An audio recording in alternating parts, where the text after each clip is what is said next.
Hey, Positive Results Training family, it's Mindy.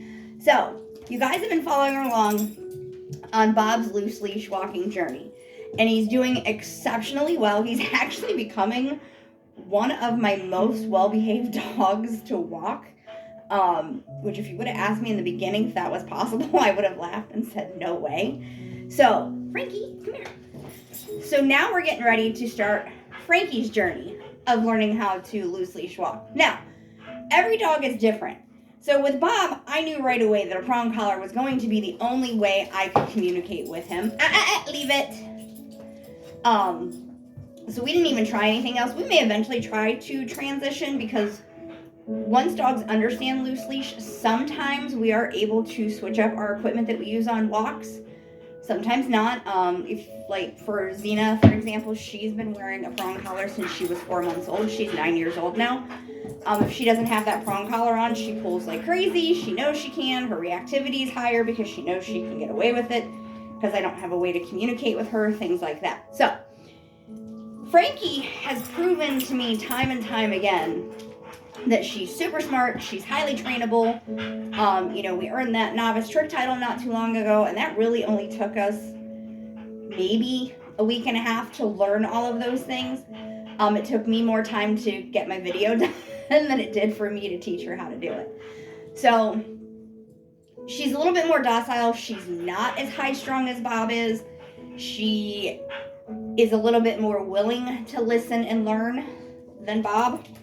So for her, we're going to start using what's called a slip leash or a slip lead. You'll hear it called either or friend.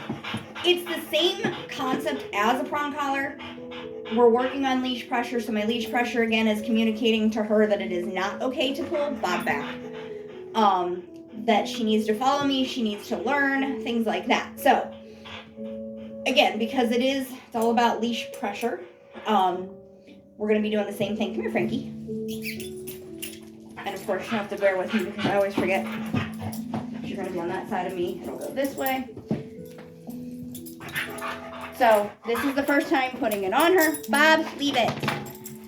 And you see what I mean about Bob, because Bob just is into everything and can't control himself. Stop. Bob is also collar smart, by the way. As soon as that prong collar comes off, he has zero respect for me, so that tends to happen for some dogs. Come on, Frankie. Frankie, let's go. Bob, leave it. And trying to train sometimes with Bob is not always the easiest. Frankie, come on. Good girl. Frankie. Yes. Frankie's like, what in the heck is this thing around my neck?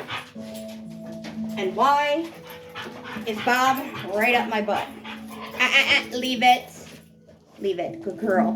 So, it will be easier once I take Bob out of the equation to start working with Frankie, but I just kind of wanted to explain to you guys that with Frankie, we're going to start with different equipment than we did with Bob.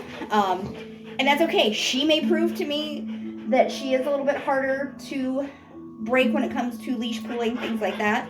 So, as we go on with this journey, we'll find out for sure